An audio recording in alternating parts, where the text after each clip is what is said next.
Hello guys, ഞാനിതാ ചെയ്തുകൊണ്ടിരിക്കുന്നത് കാണുന്നുണ്ടോ? ഇതാണ് വിതയ്ക്കാൻ പോകുന്ന നെൽവിത്ത്. ഇത് ഇന്നിങ്ങനെ വെള്ളത്തിൽ കുതിർത്തിടും. നാളെ, അതായത് 12 മണിക്കൂർ കഴിയുമ്പോഴേക്കും അത് വാരി വയ്ക്കും. അതിനുശേഷം 24 മണിക്കൂർ കഴിയുമ്പോൾ വിതയ്ക്കുന്നതാണ്. കാണുന്നതാണ് പതിരെന്ന് പറയുന്നത്. പതിര് ഇത് നട്ട് കഴിഞ്ഞിട്ടുണ്ടെങ്കിൽ പതിരേ ഉണ്ടാവുള്ളൂ. അപ്പോൾ നല്ല നെല്ലുണ്ടാണെങ്കിൽ നല്ല നെല്ല് തന്നെ വിതയ്ക്കണം. അപ്പോൾ അതുകൊണ്ട് നമ്മൾ ഈ പതിര് ഇങ്ങനെ വാരിക്കളയും. അതാണ് എൻ്റെ രീതി. അമ്മയും വന്നിട്ടുണ്ട് കൂടാനായിട്ട്. നാളെ വിതയ്ക്കാനുള്ള നെല്ലാണിത്. ഇതിന് കീടബാധയൊന്നും ഉണ്ടാകാതിരിക്കുന്നതിന് വേണ്ടിയിട്ട് കല്ലുപ്പ് ചേർത്ത് കുറച്ച് നേരം വെച്ചേക്കണം. അതിന് ശേഷം വേണം ഇത് ഊറ്റിക്കളയാൻ. ഒഴിച്ച് വീണ്ടും പതിര് കളഞ്ഞ് പതിരൊട്ടും ഇല്ലാത്ത അവസ്ഥയിലാക്കി വെച്ച് വെള്ളത്തിൽ 12 മണിക്കൂർ ഇട്ടേക്കണം. അപ്പോൾ ഇനി നമുക്ക് 12 മണിക്കൂർ കഴിയുമ്പോഴേക്കും ചാക്കിൽ നിന്നും ഇത് പുറത്തെടുക്കുമ്പോൾ ഇത് വിത്ത് മുളയ്ക്കാൻ തുടങ്ങിയിട്ടുണ്ടാകും. നമുക്ക് അത് കാണാം. ഓക്കെ,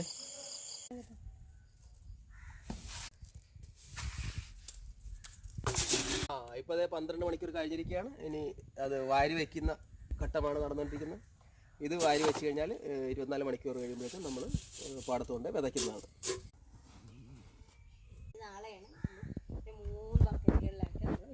ഇനി ഇത് മൂടി വെക്കണം. മൂടി വെച്ചതിന് ശേഷം നാളെ ഉച്ച കഴിഞ്ഞ് ഇവിടെ പാടത്ത് കൊണ്ട് നമ്മൾ വിതയ്ക്കുന്നതായിരുന്നു. നമുക്ക് നാളെ ആവുന്നവരെ വെയിറ്റ് ചെയ്യാം. അതാ നെല്ല് വിതയ്ക്കാൻ വേണ്ടി കൊണ്ടുപോവുകയാണ്. ഒരെണ്ണം കൊണ്ടുപോയി വെച്ചു, ഇനി 2 കൂടി ഉണ്ട്. നമുക്ക് വിതയ്ക്കാനായിട്ട് നമ്മൾ പോകുവാണല്ലോ പാടത്തേക്ക്. അപ്പോൾ അതിന് വേണ്ടിയിട്ട് 2-3 പാത്രങ്ങൾ വേണം. വലിയ പാത്രത്തിൽ എടുത്തുകൊണ്ട് പോയാൽ നമ്മൾ ഞങ്ങളുടെ തൊട്ടടുത്ത് തന്നെ കേട്ടോ പാടമുള്ളത്. എന്നാൽ പോകുന്ന വഴിക്ക് 3 തോടുകളുണ്ട്. 3 ബക്കറ്റ് നെല്ലുള്ളതുകൊണ്ട് തന്നെ ഞങ്ങള് സ്കൂട്ടറിനാണ് കൊണ്ടുപോയത്. ആദ്യം 1 ബക്കറ്റ് കൊണ്ടുപോയി, അതിനുശേഷം 2 എണ്ണമായിട്ട് കൊണ്ടുപോയി. പിന്നെ അവിടുത്തെ മേഘത്തിന്റെ കളർ കാണാൻ നല്ല രസമാണ്. അതുകൊണ്ട് ഞാൻ കുറേ വീഡിയോസ് അവിടെ പോയി എടുത്തിട്ടുണ്ടായിരുന്നു. 5 പാടമുണ്ട്, എന്നാൽ അതിനകത്ത് 4 പാടമേ ഇപ്പം കിളച്ചിട്ടുള്ളൂ. കഴിഞ്ഞ പ്രാവശ്യം ഞങ്ങൾ നെല്ല് വിതയ്ക്കാൻ പോയിട്ടുണ്ടായിരുന്നു. എന്നാൽ അപ്പോൾ പണിക്കാരൊന്നും ഇല്ലായിരുന്നു, ഞങ്ങൾ തന്നെയാണ് എല്ലാം ചെയ്തത്.